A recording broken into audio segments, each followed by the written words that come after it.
Good evening and welcome to our December 12th, 2024 business meeting. Please stand for the pledge.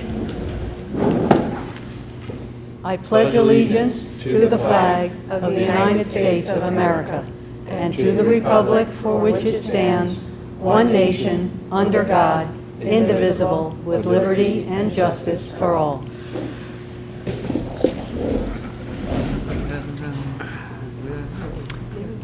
We convened a business meeting at 6:30 this evening, and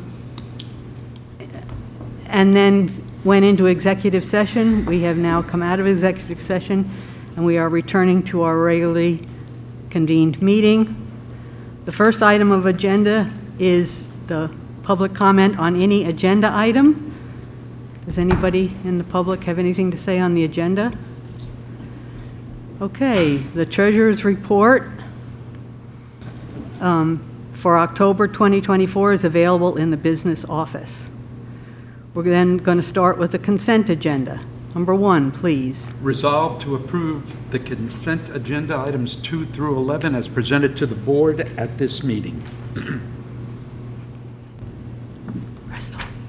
Tonight's consent agenda includes approval of the previous meeting's minutes, CSE, CPSE placements, updates to the substitute listing for this year, approval for additional or unpaid work hours for various staff members, the approval of a volunteer coach in our cheerleading program, approval of 2 overnight trips for the wrestling team, both in January, one in Saratoga and one in Clifton Park.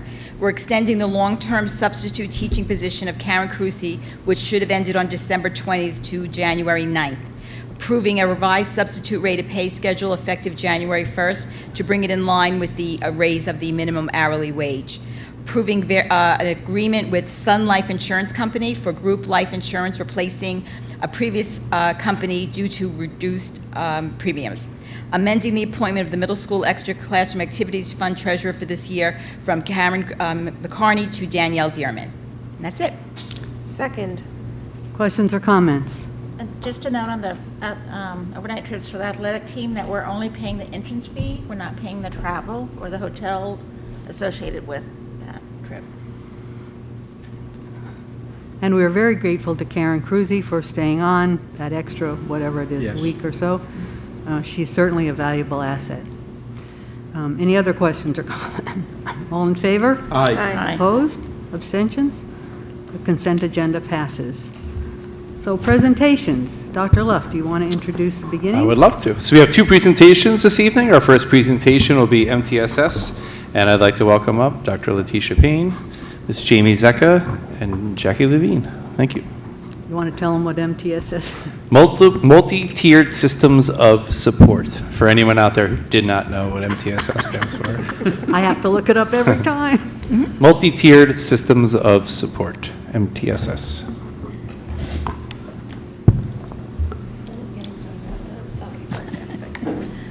Good evening, everyone. Thank you so much for having us here today to present. Tonight, I'm going to be presenting 2 presentations to you. These presentations are in regard to committees that we have, K-12 committees that we're working on in the district. Our first presentation is about our K-12 District Leadership Committee for the multi-tiered systems of support. I'm going to start this presentation by turning it over to our in-house expert, Dr. Letitia Payne, who did her dissertation on MTSS, and she helps to lead this committee alongside her colleagues, the other assistant principals, Jamie Zecca, Carly Roby, as well as Melissa Estrella. So together, we help this committee come together to meet regularly and work on our multi-tiered systems of support throughout Putnam Valley. So, without further ado, Dr. Payne. Thank you. So, multi-tiered systems of support. It's a tough word a tough acronym to swallow. When you think about it, it means almost exactly what it said. It's a tiered system of support. Most times when people see this word, they think special education. But it really is for all students. It's a system of support. It's not the system, it's all the systems that we do within our district for students academically, social emotionally, as well as behaviorally. So it's not a program, It's not a curriculum. It's all that we do to ensure that our students are doing well in school. I thank my colleagues because, when I first did my research study on it, it was called response to intervention. So most people know it as response to intervention, but it's not, it's more than that. We do more than just response to intervention. We actually work on enrichment as well for all students. So Jackie's going to do the next slide to say, how did we bring it to the district? How did it come here? How did we build our systems of support?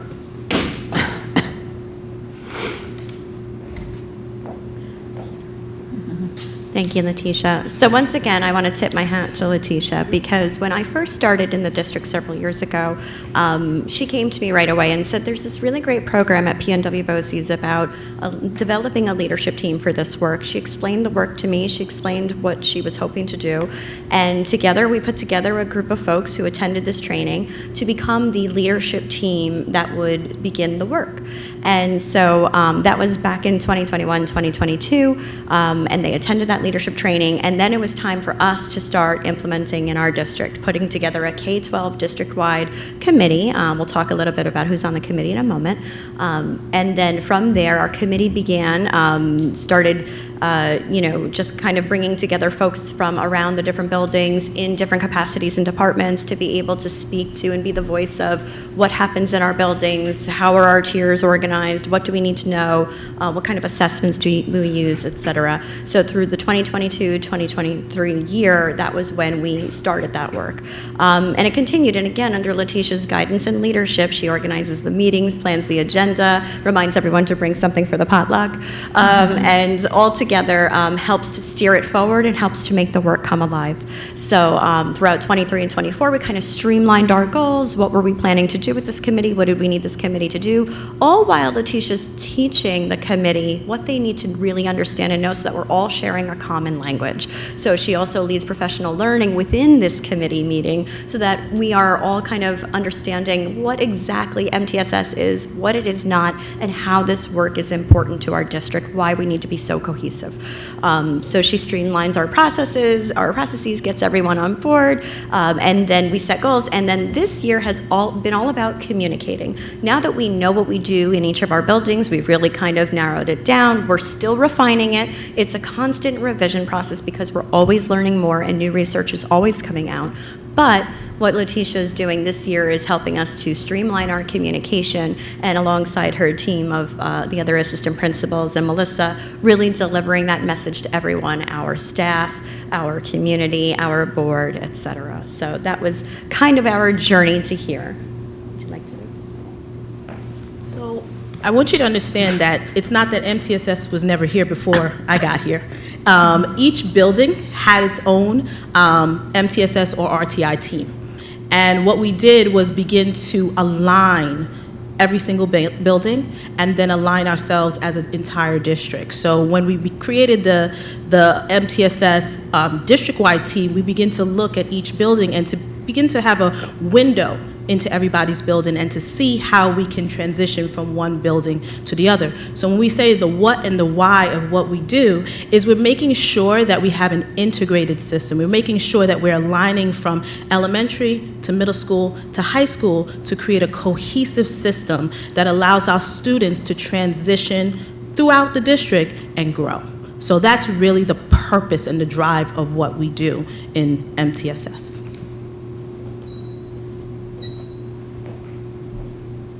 So these are our goals for this year. For example, we'll be systematically gathering, analyzing, and applying our data to support our academic, social, and emotional development of our students, while fostering collaboration among our educators, our families, and the broader community. We're also going to be ensuring a data-driven approach that will inform and equip all students to support the individual and collective needs of students, improve educational outcomes, and create a nurturing and inclusive learning environment. And it's really an all approach, all teachers, all families, all community. We need to be in this together to be able to support our students in the multiple tiers and in their academic and behavioral needs for their best work to shine. So who is on our committee? We have administrators on our committee. I've named a few so far. Teachers, it was really important to us to have general education teachers as well as AIS and special education teachers representing. So again, while we keep our committee small and tight, we make sure that we have good representation from each of the buildings so that they can tell us boots on the ground exactly what's happening in the classrooms, exactly how data is analyzed and used, and exactly what forms of data we have available to us. And then, of course, our mental health clinical team, members like Judy, for example, from the high school, who's also one of our community liaisons, and Gina Fry, and so on. So we have wonderful people on this committee working together, and we meet about 5 times per year now. We started slowly. I think the first year we met 3 times, and we've been increasing each year to add more time in meetings because we realize the work is so robust that we need to meet more frequently. So I think next year I have put in that we are meeting 7 times. So.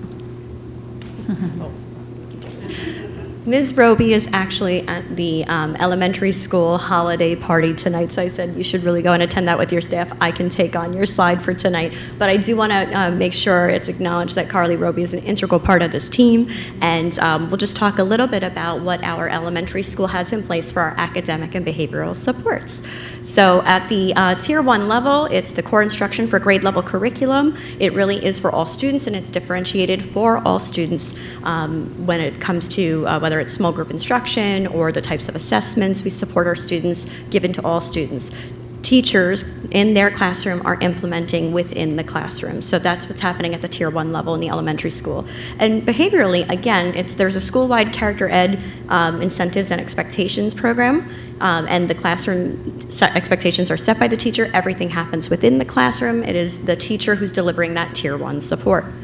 Moving to Tier 2, if a teacher is suspecting there is issues with the student in some way, whether it's academically or behaviorally, there are assessment data that they're looking at saying, something's going on with a student, there might be something missing. Usually they're identifying specifically what that is. Sometimes they need the support of others to identify what that might be. So then these teachers bring these students forward to the RTI team to be able to meet, discuss the needs of the student, discuss what they're seeing, bring evidence of work, and then the team discusses strategies for the teacher to implement in the classroom or possible AIS academic intervention services that may be needed. And then moving on to Tier 3, where we realize, okay, we really have a student who's falling behind. Perhaps they're falling behind by a whole grade or more. They really need additional support. How are we identifying what it is they need? Again, coming back to the team, I tried those strategies. The strategies don't seem to be working. What else can we do for this student? And then the student may be brought forward for further identification from there. So that's our Tier 3 at our elementary school.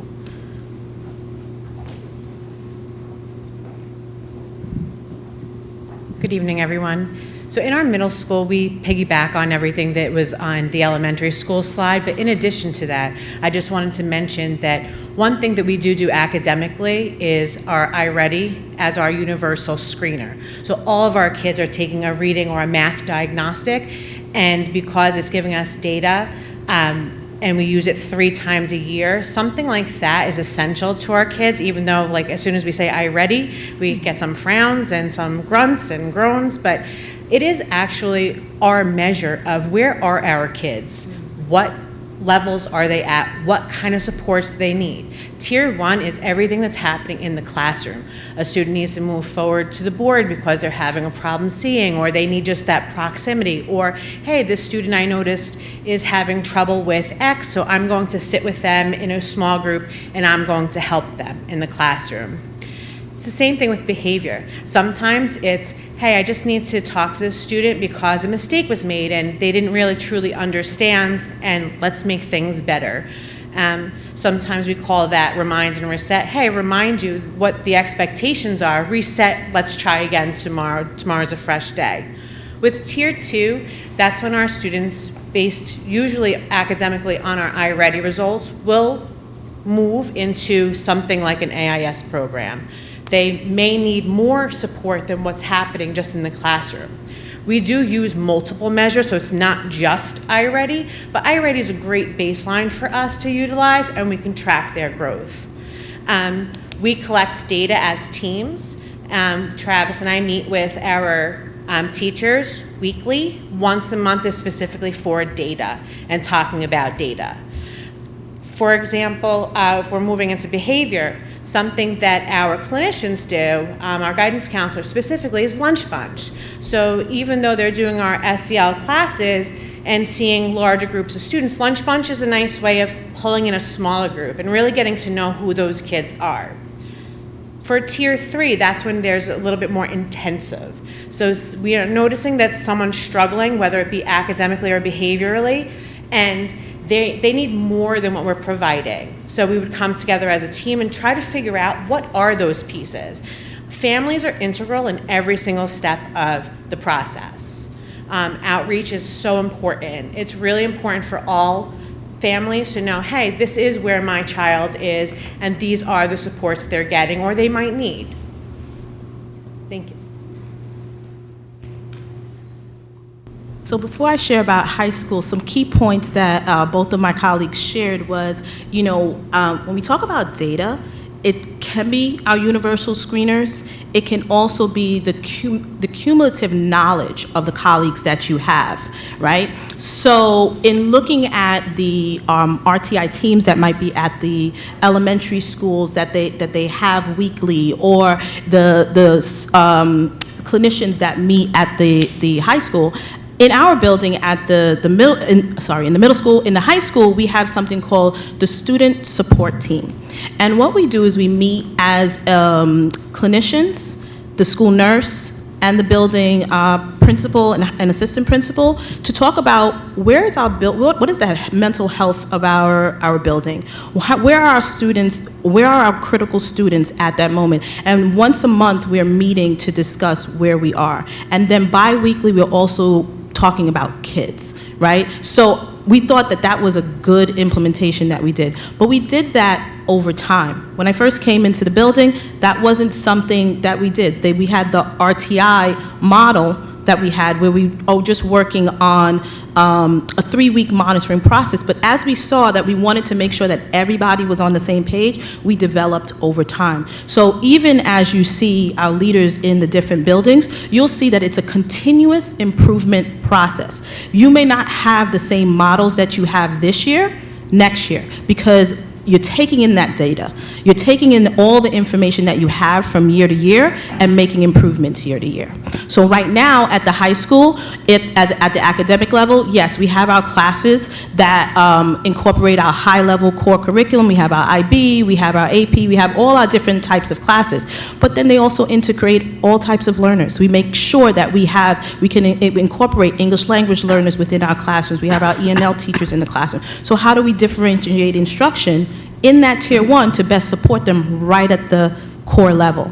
And then, like AIS in the middle school, there's not very many schools that have an AIS type program the way that we have one in the high school. So what we have is the Achievement Center. So students are able, when we see a concern, to say, how are they going to get their supports? And we have a class built into their schedule that will be able to support them. So they're not being pulled out, which sometimes that happens, where you have to pull kids out of classes to get support. Now they have it where they are built into their schedule in order to receive those levels of support.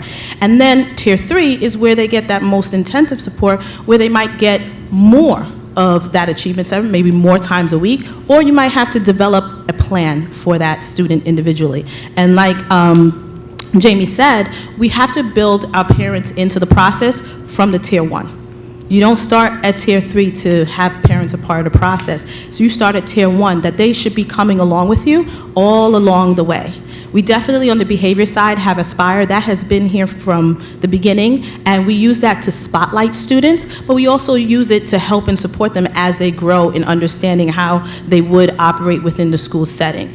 We also are including dialectical behavioral therapy, another acronym that we have in education, and really what that is a program that we can use as tier 1. We're developing, what do we call it, Mr. Mello? Is it Mindful Mondays? space where we're going to be able to have the whole school have mindfulness throughout, the school building on Mondays, and incorporate making sure that everyone's in it together. But then when students need additional support, you might have those small group models on the tier 2 level, and maybe some individual support on the tier 3 level. So it's always developing. That's what you should walk away with, knowing that MTSS, it doesn't stop at what we say here tonight. It will develop over time as we see the needs for students.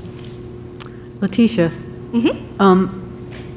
all of you have talked about the incredible work that teachers are doing to meet students where they are and to provide the correct instructional model for them or the correct instructional level.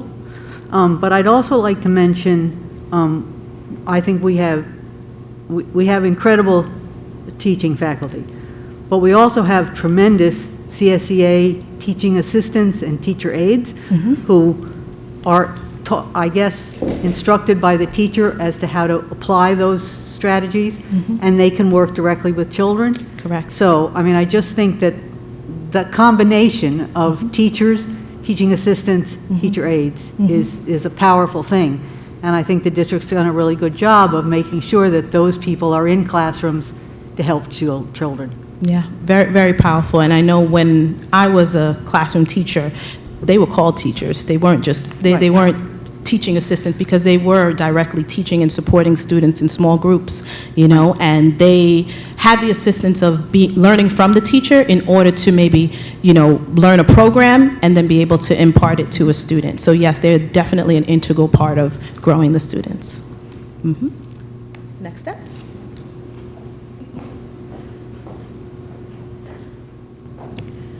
So we are going to continue our work with our MTSS committee year to year, and continuing this year communicating with everyone the importance of this work, the plan in full. It's been posted to our website, and continuing to make sure our community and our families are familiar with the acronym, as well as what those tiers mean and how they are a part of those those tiers. We're going to continue to utilize something called the MTSS Fidelity Rubric. There is an actual rubric in place that helps us to assess our progress as a team and our cohesion as a team, and gives us guidance for where we may need to go next, what we may need to do in addition, what we may have gaps in, again, as a team and as we're forming our plan. So that is something that we'll continue to use. Letitia has introduced that to the team, taught them about it, again, incorporating that professional learning into the committee meetings, and having the team really be an integral part in assessing ourselves in each of the areas that they represent. So that's where we'll be heading next. Yes? Quick question. I noticed that on Tier 3, a student who's having, difficulty at that level, there are meetings recommended for the parents in the middle school and high school, but I don't see that referenced for the elementary school. Yes, there are definitely meetings for the parents. The parents are a huge part all the way from the very beginning of the child's journey in school at the elementary school. So the parents are included in those meetings, as well as meetings as early. I mean, when you think about parent-teacher conferences and things like that, that's where those needs and concerns are arising, as well as prior to parent-teacher conferences. Usually teachers have a really good eye for their data and what's going on with the children in front of them, and start contacting parents as soon as they see a concern or a worry, just so that it's on the parents' radar as much as it's on theirs. And that conversation continues through parent-teacher conferences, and then later on in those meetings, if meetings are needed. Okay. Absolutely. Thank you. How are the MTSS plans for students passed up through the building, so that as they transfer to another building, there's communication about what interventions have been tried, what has worked, what did not perhaps work, and how to build upon those plans as they transition? It's a great question. We have transition meetings. So for an example, our 4th and 5th grade teachers meet. Margaret and Carly are a huge part of that, as well as Travis and Jamie. I believe Jamie was part of that meeting last year, where they sit and they listen to the different needs of the students that are coming forward. Our 4th grade teachers do an amazing job of sharing details of each of the students, so that the 5th grade understands who's coming to them and what they need as individuals individuals, not only students who may be having struggles or difficulties, but all students are important to be talked about at that meeting. So those transition meetings are important. We've also been, there wasn't always a system for sharing data from 8th to 9th grade, so Letitia and I and Matt have been working on making sure that data is transferred to the high school so that the high school can see the students coming up, and I believe they also have meetings with the middle school about those 8th grade students coming up to 9th grade. So we have those transition meetings, and then any important information files, paperwork is passed along, but those in-person meetings are so important to really convey what's happening with students and what they need to know. Great, thank you. Sure. Looking forward to you guys presenting again to letting us know what the positives are, what worked, what the challenges you had, and how you're continuing to move this forward. So great work. Thank you. Thank you. And I just want to really give a nod to these wonderful ladies here. They are a powerhouse. All of the folks that are helping me to lead this work, they have just done tremendous work in creating the plan, guiding our teachers and colleagues in developing the plan, and guiding this work forward. So I just can't say enough about Letitia, Jamie, Carly, and the work they've done, but in particular also Letitia for leading the work. Thank you. Thank you. Thank you. Thank you all. Do you want to introduce the next speaker? Sure. Okay. Let me get myself up here for a minute. All right, so talk about opportunity. I'm going to have Mr. Mello come up and join me, as well as Mr. Santiago Sandoval in a moment. But Mr. Mello, come on up, because he is a very important part of the district-wide K-12 Future of Education team. And this is a really exciting team. You heard a little bit about this when you heard Mike Lee present for technology a couple weeks ago. And Mike Lee blew your mind with the wonderful AI programming that is available and out there, the types of tools, right? He showed us Notebook LM, and you remember that podcast that just came out of nowhere within 30 seconds of him entering some information in. And that is a learning we had from part of our journey through the future of education. A couple of years ago, I would say it's 2 years ago now, generative AI hit the scene. And we immediately jumped into trying to better understand what it was, what it did, how it impacts school, et cetera. And BOCES, PNW BOCES did the same thing. And they said, you know what? Everybody's looking at this. Everybody's wondering about this. Let's bring the region together. And let's have cohorts of teams come together to be able to study generative AI together. We have a lot of questions. We have no answers. Nobody really seems to have answers. So maybe we can find some answers together if we put our heads together. So we started exploring through this cohort called the Future of Education. So what we did was we formed a team of about now 9 educators, administrators, and teachers from all the buildings once again to really represent our district. And we joined this cohort model that Putnam Northern Westchester was going to put on. They had a kickoff day in the month of June in, I want to say it was 23, and then for the 23-24 school year, we met 4 times with BOCES, meeting with all sorts of districts from around the region. I listed just a few here.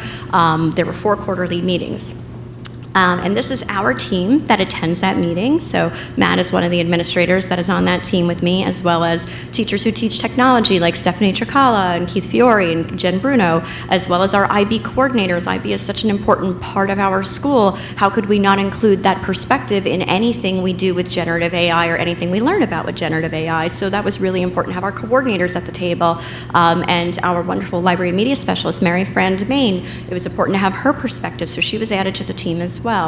And we knew if we stayed committed and went to the meetings and then came back to our district and continued to meet to debrief and reflect what we learned while we were together with all of those other districts, we could come up with a plan for Putnam Valley and what we knew we needed to do to get ahead of this change in the educational landscape.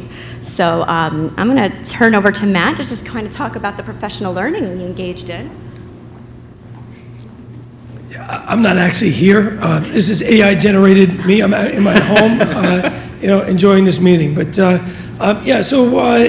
it was a unique opportunity for a collaborative team of teachers to get together in our district, going over to BOCES for these quarterly meetings, and then Jackie set up meetings with this Jerry Chrissy, who really led our work outside of the BOCES work, to help guide us in all the different things that are out there.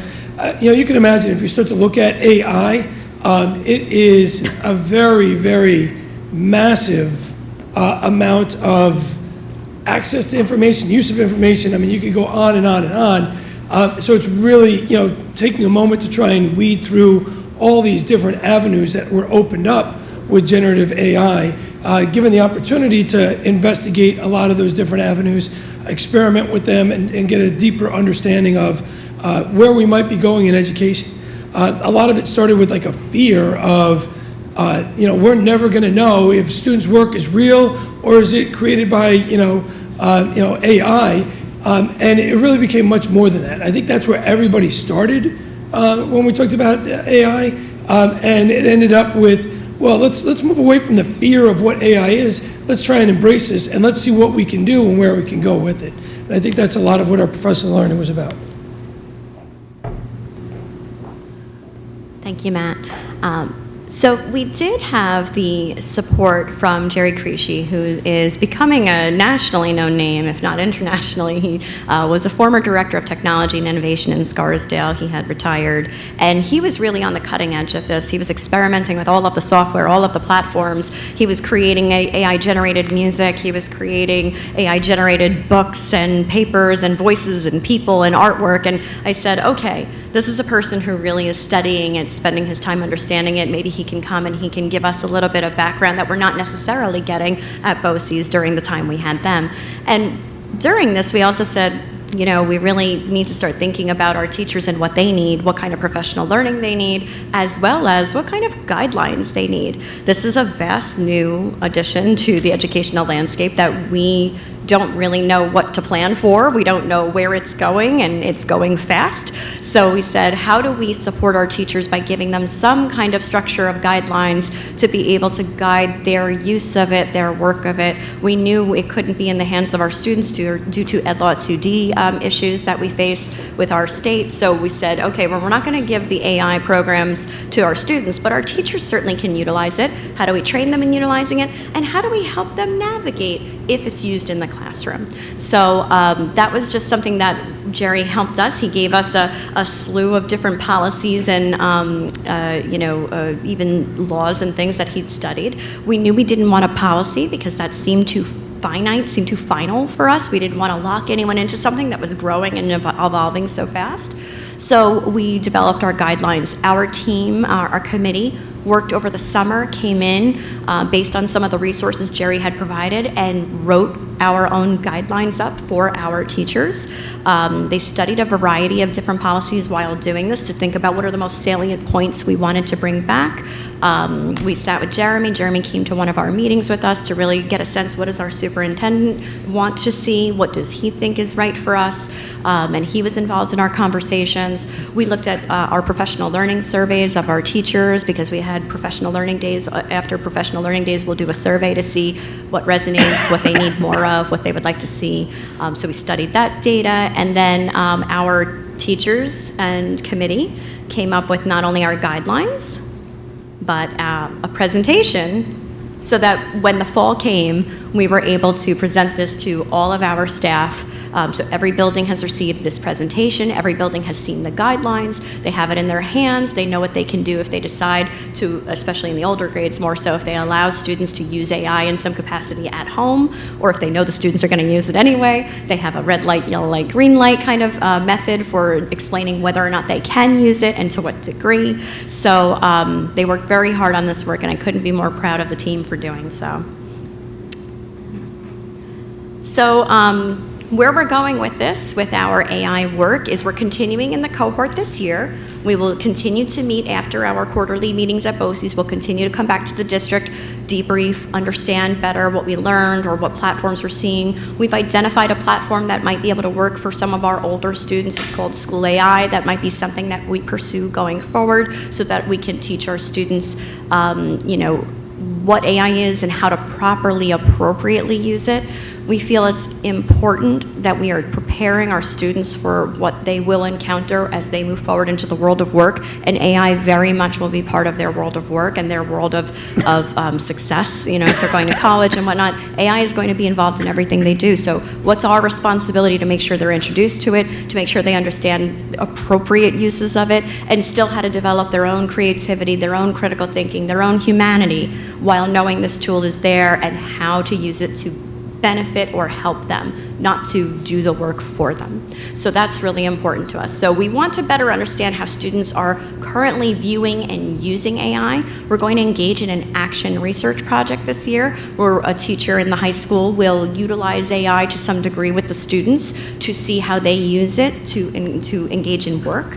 And then what we want to do is interview them beforehand and interview them after and see their perspective and get their feedback on how it went, what they thought of it, whether or not there was something they felt they were missing or something they felt that they benefited from. So it's a little action research project that Putnam Valley is engaging in. I'm proud to say that BOCES is so excited by how far along Putnam Valley is in our work that we're doing. They've asked us to present on several occasions to the rest of the region. So we've actually had an opportunity, Matt and I and Mike Lee, we've had an opportunity to present on a couple of occasions to this regional group consisting of all those districts and more. So I think we're on the right track with our generative AI study and our generative AI work. The Future of Education team will continue its great work with or without the BOCES cohort. I think this is an important program, an important committee, especially for what I'm about to show you next, which is another great opportunity that came alongside the Future of Education work. And this is where I'm going to bring up Mr. Sandoval. Santiago Sandoval is from the company Transfer. And we had a unique opportunity last year to pilot virtual reality headsets that introduce our students to career exploration. So imagine you have a headset on that allows you to weld as if you are in a welding facility, and you are learning the skill of welding through this virtual reality work. Our students in the middle school are experiencing this. And as they move up through the high school, they will have had this experience and have also experienced the Trek app, which Mr. Sandoval will show you, so that they are prepared to really understand the offerings of CTE, of what is out there in our career and technical program at BOCES, and decide if they want to take the next step and take a program. So this is introducing them to even programs that BOCES doesn't necessarily offer, like hospitality, which, if you wanted to be in a hotel business and you wanted to learn how to deal with customer service, there are those skills built into this virtual reality headset. So I can't speak better than Santiago can, so I'm going to turn it over to Santiago to teach us all about Transfer. Thanks, Jack. Hi, everybody. Thank you so much for having me. Let me just move this up a little bit. Thank you so much for having me. I really appreciate the opportunity to speak with you all about virtual reality. Just a little bit about me and my background. I actually grew up down the road, Route 301. I went to Haldane High School, so thanks for having a former Blue Devil present to you guys. I appreciate that. But I think I'd like to start, right before I started high school, my grandfather, who's a former 7th grade science teacher, sat me down and said, "Tell them you want to go to college."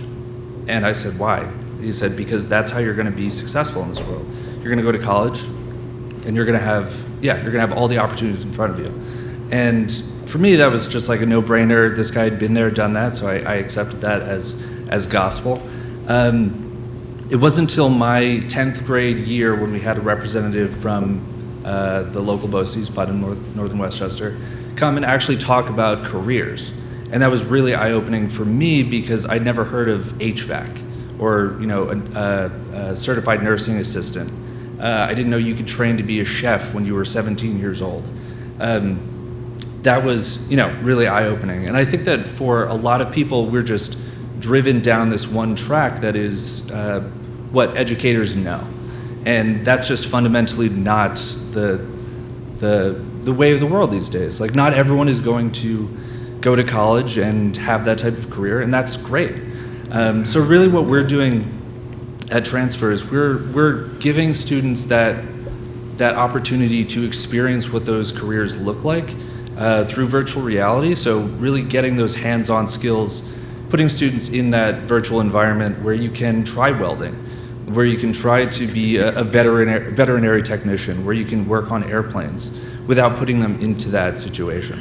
So that comes in a couple different pieces here. I think the first one, as Ms. Levine mentioned, is Trek. So how do you give students that experience about what a career is like, meeting them where they are? And it's no secret that all students have cell phones, and we want to be able to give students that perspective, asking them simple questions like, do you like designing things? Do you like working with your hands? And then giving them a slate of careers that are in demand, that are going to offer a family-sustaining wage that they may not have ever thought of before. My constant refrain is I knew about 5 careers growing up, and they were the ones that I had day-to-day experience with, and what my parents did. And there's just so much more out there, and once you're able to get that experience hands-on in that virtual sense, you're better able to make that decision and move forward in a way that's going to, really empower you in that way forward. So I know, we talk about using data to make decisions. That's really important for how we see the value of, work-based learning. Within transfer, there are the two sides. There's career exploration, giving students like a punchy 5 to 8 minute long understanding of what those careers are, a couple job tasks, and then an overview at the end saying, like, if this is something you're interested in, you can talk to your teachers about it. Allows them to rate that career from 1 to 5 stars. So if you have 10 students who are interested in carpentry that you never thought would have been interested in that before, you can really tailor your career exploration curriculum to that. And so this is just a quick slide about some of the data available to you there. You can get a sense of how many people have started, how many students are stuck in specific training paths, because that's the second side. Once you have that perspective, like, I had no idea that electrical work was so interesting to me. What do I need to know to be a successful, or what do I need to know to be an electrician? And then you can talk to your teachers, your guidance counselors, whomever, about the math skills that you need to be successful. And then within transfer, you can do things like learn hands-on what Ohm's law is. And I'm not sure if we have any electricians in the house. I didn't know what Ohm's law was before I started, but it's a crucial skill to be able to understand how electricity works. I'm not going to betray my ignorance anymore on that, but I know it's important there. So what we're able to do is just really meet the students where they are, and then facilitate that growth using that virtual environment to make sure that they are on the path to be successful. And success doesn't necessarily mean going to an expensive 4-year school. There are plenty of ways to be successful without that, or use this as a starting point to go past that. So architecture. You have students who are interested in architecture. Wouldn't it be great to know how a house is built prior to, or know those fundamental skills to make that more real before you're able to get into that environment. So that's it for me. I do have the demo here, so I'm not going to take any of your time now with that. But if you'd like to see it, we'd be more than happy to show you what it actually looks like in practice. So thank you. This is phenomenal. I am so impressed. I love this. What grade does this begin? Jackie, at the middle school, I hope? Yeah. You can, second half of 5th grade to, I say second, third career. So, Trek itself is really designed to be accessible, asking yes or no questions in a very simple way to get students interested. So, the whole premise of this is man, it's something I've personally been advocating for years, that not everybody needs to go to college. There are so many careers out there that are rewarding and very lucrative. I have an electrician come to my house, $120 just to tell me that you have a problem, and now we'll fix the problem. And that's the truth of it. I just did that recently. Called the light bulb. So I love this. This is such a great eye-opener for our young people, because you're absolutely right. Historically, college has been that track, and it's not for everybody. It's not. And I love this because it gives everybody the opportunity to explore other avenues. I applaud this. I love this idea. Yeah. This is really terrific. No, thank you. Yeah, around the country we're seeing a real decline in college enrollment, and that's because students, they see the price tag associated with college a lot of the time and say, I don't think so. Like I don't. They're not going to be able to afford it, or it just seems too daunting. So if it's always going to be there if you want to pursue higher education. Absolutely, for sure. absolutely. You can start as an electrician and become an electrical engineer. It doesn't stop. So this is a great jumping off point for those individuals. I think you have your demo participant. Hayden, what do you think of AI and all this? I think this is a great program because it shows kids who may not know what they want, because a lot of high school kids have no idea. And I know people personally have no idea, and just having some sort of trial, some guideline to figure out what you want without going to spend all this money somewhere or taking time to go over to the go over to BOCES or do something. I think this is great. And as for AI, there's a lot of unknowns. I don't think it's great in the classroom, because the whole point of a classroom is for your own original thought to come out, not a computer to spit out some stuff for you just to adjust. You're supposed to come up with everything. And then of course there's search engines to get your facts, but you're supposed to use your voice and not use the voice of a computer. I'm not really for it in a classroom. That differs from a lot of my peers. A lot of my peers like to copy and paste, but I think it's really new, and there's too many unknowns to make a decision whether it's in a classroom or not. Yeah, it's that teaching students to be thoughtful and honest and, real and all that kind of stuff, in addition to how to use it. So, thank you. How are you using this for the fifth graders? Is it the same program is used for fifth graders and 12th graders? Yeah, absolutely. So I did include the screenshot here, but we have a hedgehog who kind of walks students through that journey.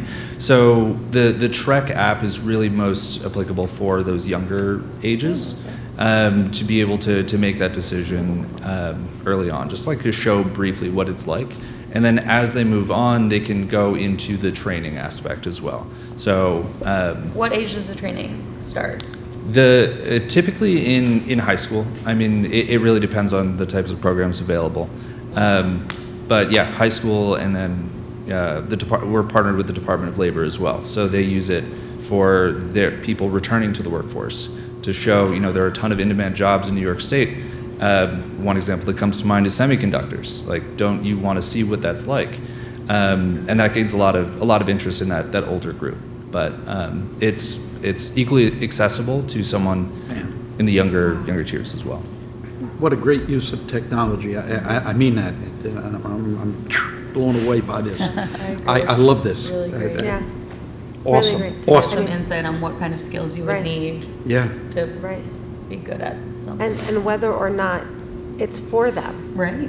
as opposed to spending 4 years of college money on something And you realizing- really don't want to do. Exactly. Yeah. And Yeah. so that's Yeah. really great.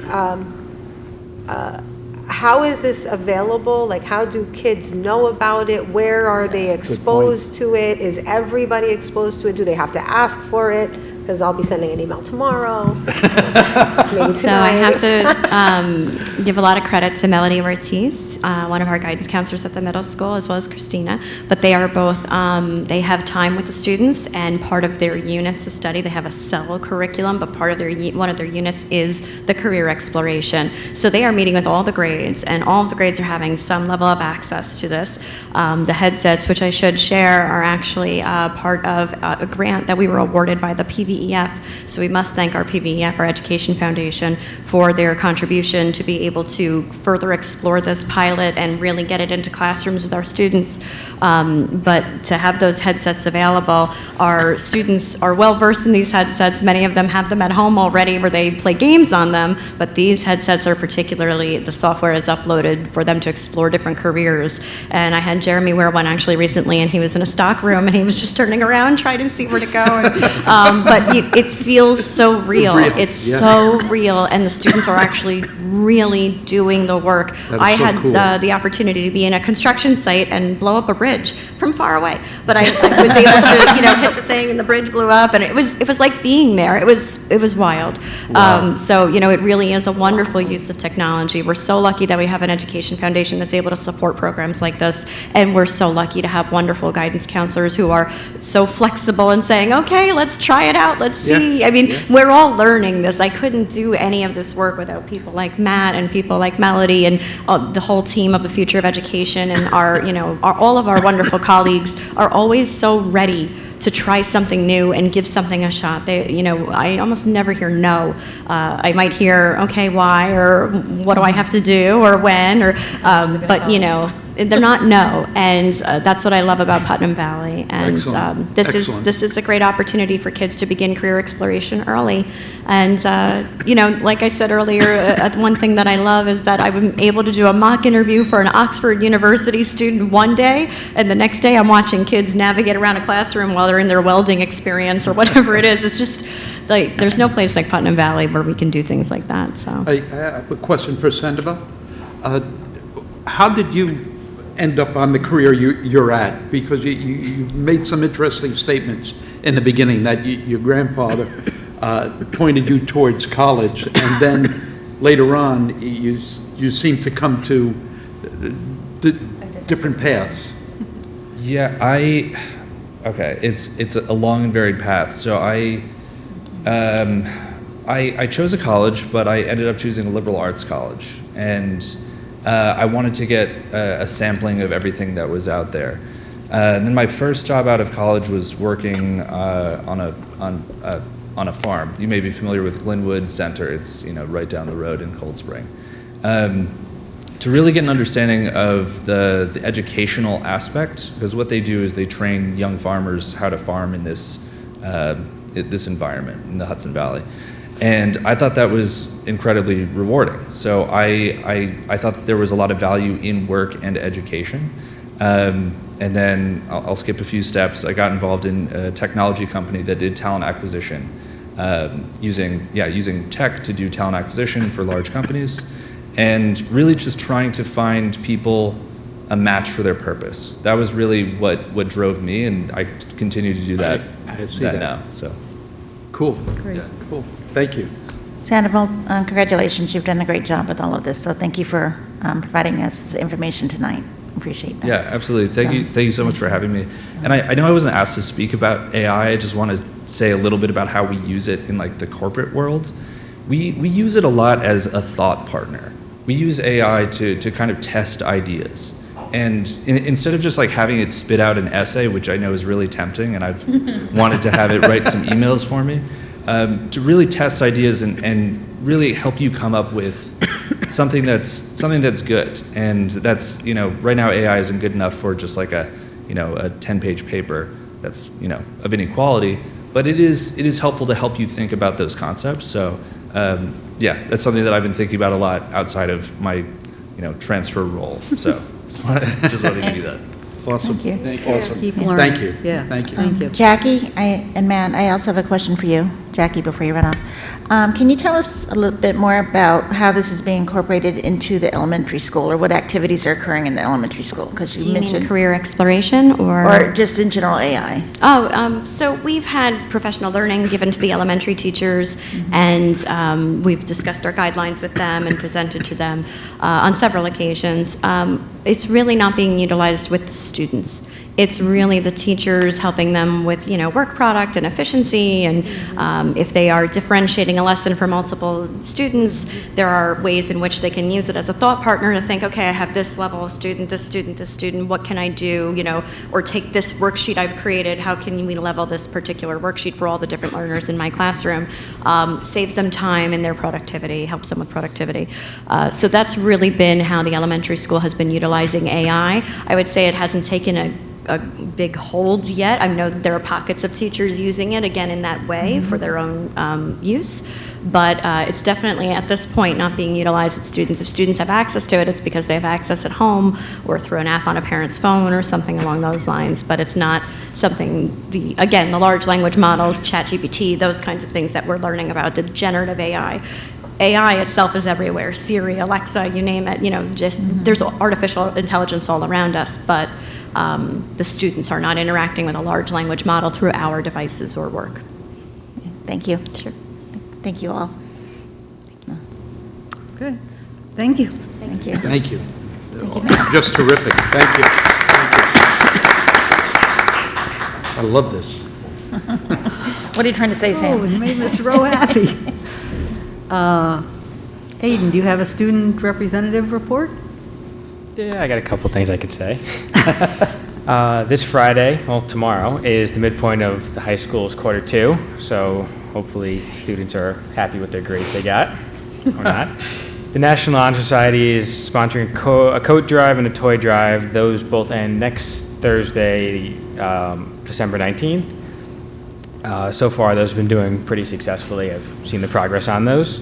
Coats, specific sizes, or Any sizes, either. students, or I mean, kids' No. coats, or adult coats, or Any type of sizes, coat? lightly Okay. used. It can't be, ripped, dirty, anything Right, like that. Lightly used or new, if anybody can.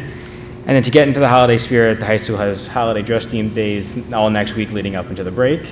I know the students are going to like pajama day, so they could all relax.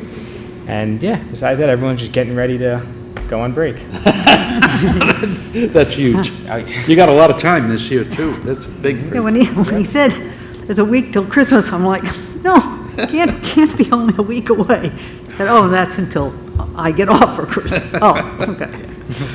I think some students have embraced pajama day earlier than scheduled. Yeah, some students make it a daily occurrence. Work from home day. He doesn't have pajamas on. Okay, Dr. Luft, your report, please. Sure. Good evening, everyone. So I want to begin by acknowledging the event that transpired this week. Obviously, it was a very serious and a scary incident that our school had to endure.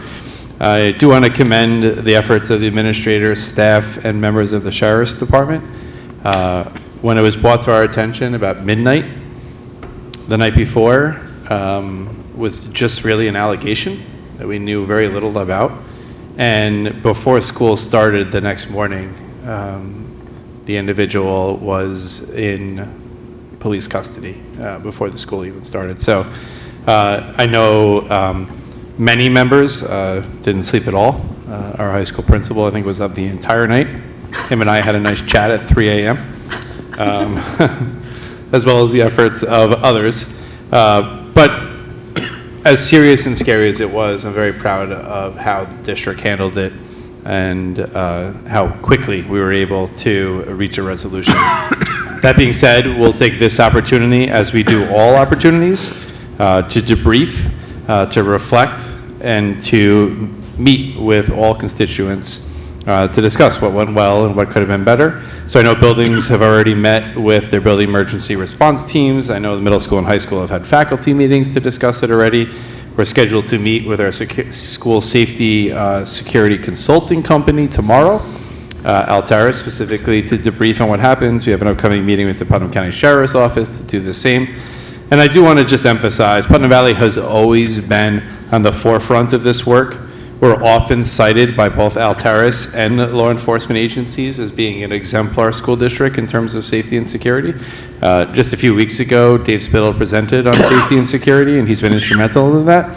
And Altaris asked to come to his presentation because they wanted to share what an exceptional job Putnam Valley does on that forefront. So while we recently experienced a significant incident in our school, it's my hope that we'll continue to grow and learn from this, and we will resume our place as being an exemplar around school safety and security for other districts around our region. So more to come on that, but I do want everyone to know that certainly was significant, and I know the buildings have already started work. I know the high school's already communicated with students, and the community meetings are scheduled, and other ways in which we're enforcing the impact and the danger and what it means to be an upstander and speaking up and doing the difficult thing, even because it's the right thing to do. And that work will obviously continue for the remainder of the school year. So it's really hard to transition from that, but I thought it was important to start with that. So some of the things that we've recently done, Mr. Mello and I had the opportunity to present at the Garrison Board of Education meeting. It was actually a lot of fun. You guys would not approve. We violated every board protocol. We were taking questions directly from the audience, wandered around the place, but it was a lot of fun. And it was actually a really great discussion. We didn't really even have a presentation. We sort of flipped through some slides, but it was very interactive and engaging with members of the Garrison community. I think soon, maybe next week or this week, we'll find out how many Garrison students will be choosing Putnam Valley as their next school. No offense to the Blue Devil in the back.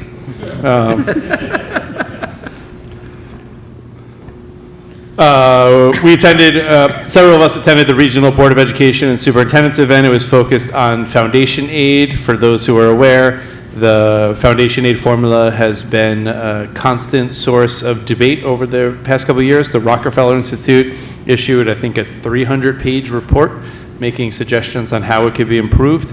So that information was forwarded to the governor's office, where she will propose a budget, and then, as happens in Albany, they'll all fight about it for 6 months, and then eventually let us know how much money we're going to get.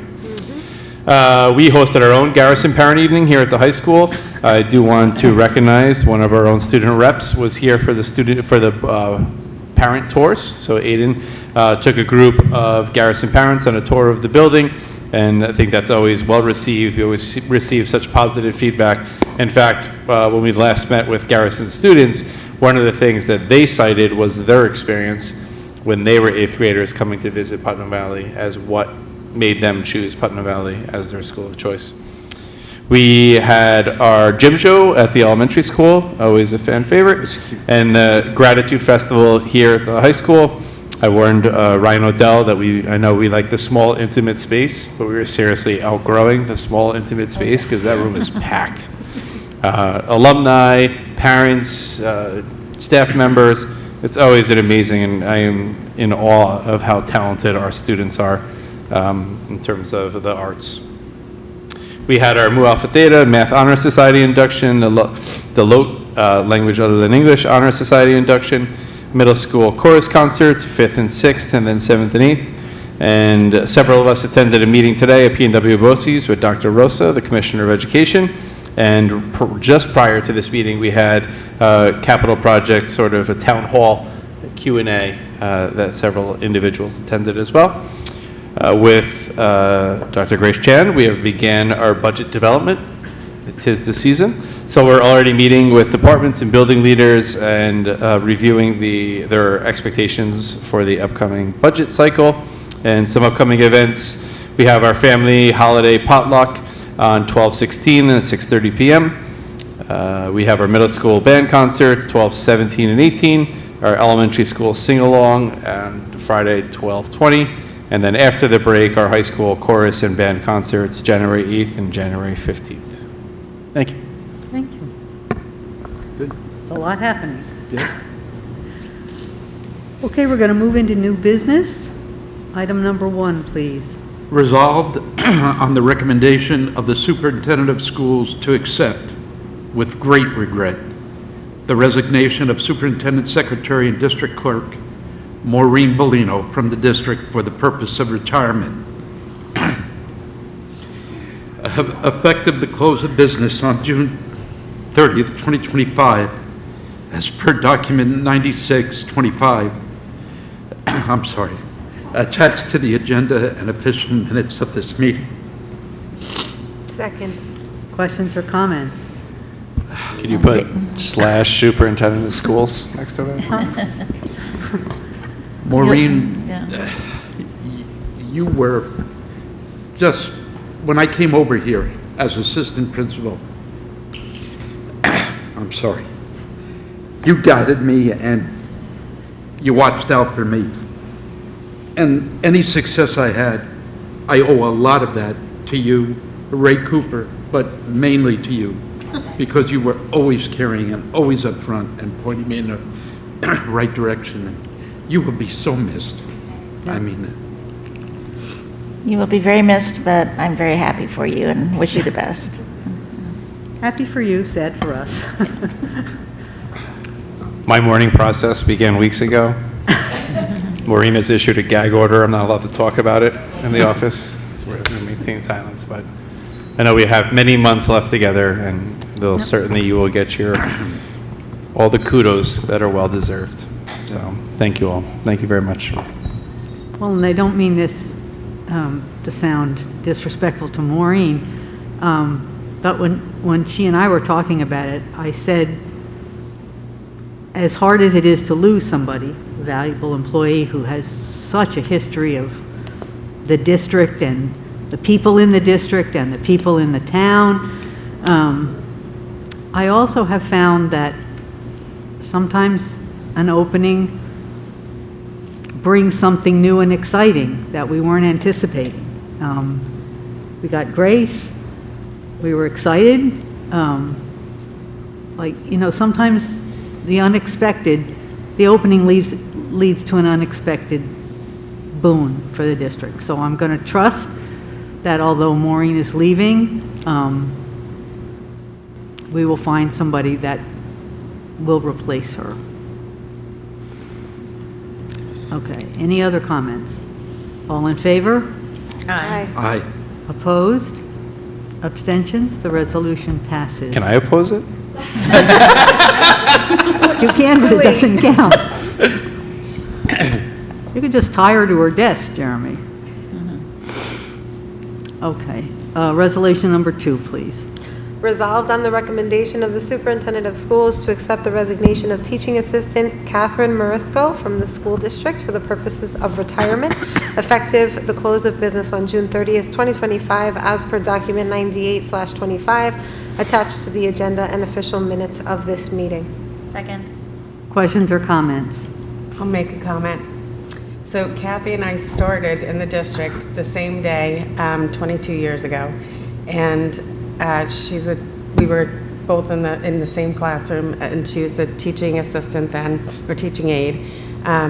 Really one of the most dedicated human beings I've ever seen, ever met in my life. She is just unassuming, and I'm happy for her. Again, I think that it's change. It is what it is, but she is just a light for so many families and for so many students, and we were really lucky to have her. Thank you. Any other questions or comments? All in favor? Aye. Opposed? Abstentions? The resolution passes. Number 3, please. Resolved on the recommendation of the superintendent of schools to accept the resignation of senior office assistant Maureen Peterson from the district for the purpose of retirement from the district, effective the close of business on July 11th, 2025, as per document number 99/25, attached to the agenda and official minutes of this meeting. Second. Questions or comments? I do want to just also recognize the many years of service Maureen Pedersen has provided to the district, and really doing whatever is necessary to get the job done, stepping up, and she fulfills a wide range of responsibilities in the district office, from budget to support to she's our resident architect and furniture designer. So certainly she will be deeply missed. Yeah. All in favor? Aye. Opposed? Abstentions? The resolution passes. Number 4, please. Resolved on the recommendation of the superintendent of schools to accept the resignation of senior clerk Karen McCarney from the district, effective the close of business on December 13th, 2024, as per document number 101-25, attached to the agenda and official minutes of this meeting. Second. Questions or comments? All in favor? Aye. Opposed? Abstentions? The resolution passes. Number 5, please. Resolved on the recommendation of the superintendent of schools to accept the resignation of bus driver John Boniello from the district, effective the close of business on December 31st, 2024, as per document 97/25, attached to the agenda and official minutes of this meeting. Second. Questions or comments? All in favor? Aye. Opposed? Abstentions? The resolution passes. Number 6, please. Resolved upon the recommendation of the superintendent of schools to accept the resignation of Melissa Clements from her position as a teaching assistant, effective the close of business on January 5th, 2025, to accept another position in the district as per document 108-25, attached to the agenda and official minutes of this meeting. Second. Questions or comments? So she's She's the next. She's number 7. Okay. All right, all in favor? Aye. Opposed? Abstentions? The resolution passes. Number 7, please. Resolved on the recommendation of the superintendent of schools to appoint Melissa Clemens as a 6-month long-term substitute special education teacher at the elementary school effective January 6, 2025 through June 30th, 2025, or sooner at the discretion of the Board of Education, at the substitute salary rate of $150 per day. Ms. Clements' New York State Special Education certification is anticipated in December 2024/January 2025. Second. Questions or comments? All in favor? Aye. Aye. Opposed? Abstentions? The resolution passes. Number 8, please. Resolved on the recommendation of the superintendent of schools to appoint Summer Breidenbach to a 9-week leave replacement position as a physical education teacher at the elementary school, effective November 18th, 2024 through January 21st, 2025, or sooner at the discretion of the Board of Education, at the substitute rate of $150 per day. Ms. Breidenbach holds physical education initial certification. Second. Questions or comments? All in favor? Aye. Opposed? Abstentions? The resolution passes. Number 9, please. Resolved on the recommendation of the superintendent of schools to appoint Stephanie Gambelli to a probationary appointment of school monitor, effective December 16th, 2024, with a probationary period of 52 weeks, December 15th, 2025, at the elementary school on Step 2 of the CSEA salary schedule. Second. Questions or comments? All in favor? Aye. Opposed? Abstentions? The resolution passes. Number 10, please. Resolved on the recommendation of the superintendent of schools to appoint Jonathan Aguilar to the position of part-time campus monitor at the elementary school, effective November 19, 2024, on Step 2 of the CSEA salary schedule. Second. Questions or comments? All in favor? Aye. Opposed? Abstentions? The resolution passes. Number 11. Resolved on the recommendation of the superintendent of schools to appoint Nidia Romero Machado to a probationary appointment of bus driver, 6 hours per day, effective November 25th, 2024, with a probationary period of 52 weeks, November 24, 2025, at the Transportation Department on Step 2 of the CSEA salary schedule. Second. Questions or comments? All in favor? Aye. Opposed? Abstentions? The resolution passes. Number 12, please. Be it resolved that upon the recommendation of the superintendent of schools, the Board of Education hereby approves the terms of a supplemental memorandum of agreement dated November 12, 2024, between the district and the Civil Service Employees Association, as presented to the board at this meeting, referenced as document number 95-25. Second. Questions or comments? All in favor? Aye. Opposed? Abstentions? The resolution passes. Number 13, please. Resolved on the recommendation of the superintendent of schools to adopt the 2025-26 school year budget calendar timeline as per document 102/25, attached to the agenda and official minutes of this meeting. Second. Questions or comments? All in favor? Aye. Aye. Opposed? Abstentions? The resolution passes. Okay, I'd like to open it up now to public comment on any topic.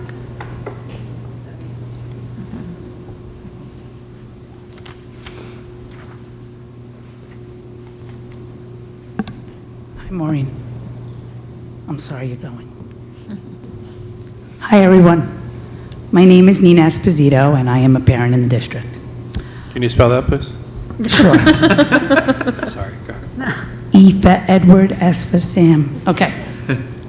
I'm here tonight as a concerned parent. As Jeremy just alluded to when he spoke, we had a very scary incident in this district, to say the least. That happened on Tuesday, December 10th. where, from what I know, a weapon was in school all day and put our children, our administration, and our staff in harm way for hours. We avoided a really true tragedy in this community, and I'm just here to open up a discussion on how we could help avoid or limit this in the future. I appreciate what you said about speaking to the children. I want to know if that has started. I asked my son today, and he said that he hasn't been in any meetings or spoken to yet. I would love to send out what you just iterated in your speech before you started, because it sounds like things are in motion, and that's a really good sign. My question is, are we doing things immediately to deter the act from repeating itself? How do we make these kids understand that coming into school with something like that is an act that really could change lives? And so as my concern is that we're so desensitized to it. I almost didn't show up tonight because I almost think like it didn't matter. It doesn't matter, because we become desensitized to all these things that happen around us. And I really just want to know what our thoughts are and what we're doing to avoid something like this from happening again. I understand that incidences like this could happen anywhere, at any time.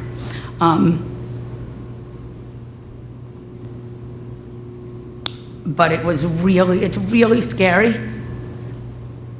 Oh, sorry. And I haven't felt this way, I think, since Sandy Hook,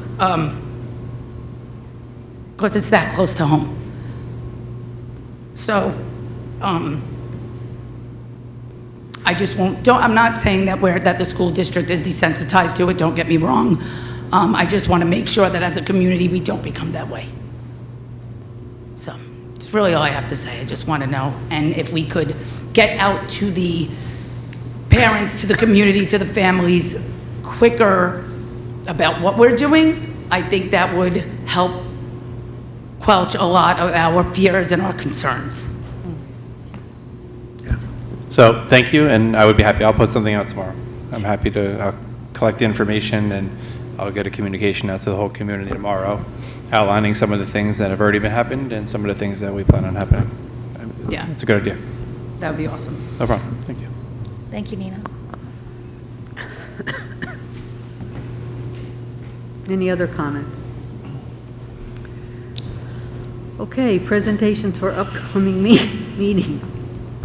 So our next meeting is January 9th, I believe. Yep. So January 9th, we're going to start both our budget presentations as well as sort of capital project reminders. As I mentioned earlier, we have an upcoming capital project. The vote is scheduled for January 28th. So we'll just be taking an opportunity during each of those meetings just to provide a quick update, maybe share some of the ways in which we're trying to get the information out to the community. We want to make sure that as many members of the community are as aware as possible. We are working on a newsletter that'll be going out to the entire community, every resident, not just those who are on our mailing list, but we'll also continue to communicate with those whose contact information we do have through emails, flyers, posters. We have a ton of information posted on our website under under the facilities project. That includes an FAQ document, 5 fast facts, a poster, overviews, presentations, videos, anything you could think of is on that website. And really, this is the beginning steps for us. After the break, starting the beginning of January, will be really an active push to get information out to the community to make sure everyone's aware. That was a long description of the upcoming board meetings. Can we just go back for 1 second? Yeah. Thank you. I think it's really important that the community know that we understand how scary this week was. Having a 9th grader, having one child in every building in this school, to come to the fact that I as a mom had no idea that my daughter was in danger. And I say that very cautiously because I know that this school district does everything in its power to keep our children safe. My fear as a parent, and I want to say this publicly because I want parents out there who are watching, who are listening, who will hear this later, to know that we all feel the fear of being helpless against what do we do? There is maybe nothing we can do. I don't know. But not being able to do something to prevent it from happening again is the place where my fear comes from. Like, we cannot just settle for, well, we're going to just have to hope. And I don't know what that looks like, but we have to do something. And do I want it to be a school where there are metal detectors and things like that? No. I pride myself on living here for that reason. But at the same time, I think that it needs to be a conversation at some point about how do we come together to bring ideas to the table as a community about how we keep our children safe. I spend all day keeping children safe. Usually not thinking very much about my own because of how much I trust that they are safe when they're here. And again, in this situation, I don't believe with my heart that there was anything else that our district or schools or principals, administration could have done, and the stress that they have endured this week is beyond what any words could ever say, and they have done their due diligence to figure out what happened, how it happened, why it happened, and again, it was probably unpreventable, which is the scariest part. So I say all that to say that there is no solution in the words that I have tonight, but I just want the public to know that we understand, because we ourselves have children in these schools right now. And those of us who don't had at one point, and those of us who didn't also have worked here. So we've all been touched by this situation, and I just think it's really important that it not be a moot point of we're not feeling it, because we are. And I'm just as scared as you are. I think for me, one of the things that I have reflected on a lot over the past couple of days is, and I think Matt Mello, Dr. Luft, Jackie Levine, all of us collectively, we need to start having deeper, more frequent conversations with students. Yeah. Students were aware. There were some students. There's social media, there's texting, there's pictures, there's like whatever going on, in the big picture. I'm not just talking about this incident, I'm talking about in general. We need students who experience it, who are on the ground, whether that's an anonymous alert report, whether that is telling a trusted adult. They know what's going on, and they're afraid to report. And I really think that that is one of the key pieces of children, because they all have phones, they all have access. And I get the social stigma that you might feel as a teenager or as a young child, or afraid physically, but really helping our students to find ways, to find safe spaces to report things that don't look right, that don't feel right, that you're not going to get in trouble if you report, that there's lots of ways that we as adults can make sure that you're safe. So I really believe that that's a lot of the work we're going to move forward with is really having these conversations and hoping that parents and family members will have with their children about who do you know at the school that you can go to if you see something that isn't right. I really believe a lot of the work we're going to need to do moving forward is in that area. And while we pride ourselves on the work we do, I think that today for children, they really seem to be afraid to report certain things, or this sort of fear. And I think we have to help them navigate that part too, because there's often information that somebody, even if it's one other person that knows it, go tell. Thank you. Any other comments? Any other board member comments? I just want to praise the 5th, 6th, 7th, and 8th grade chorus concerts. They blew me away. I swear, these kids were so talented and so exuberant and so excited to perform. And the music they performed was really great stuff. Both nights were just stupendous. And kudos to Ms. Cron, who directed them. And many of these kids only meet with her once a week because they're also doing band. Yeah. And to put together the type of concert that they did these past 2 nights this week just were phenomenal. And I just love that stuff, so it was great. Anything else? Well, I'd like a motion to adjourn. So moved. Second. Questions or comments? All in favor? Aye. Happy holidays. Happy holidays.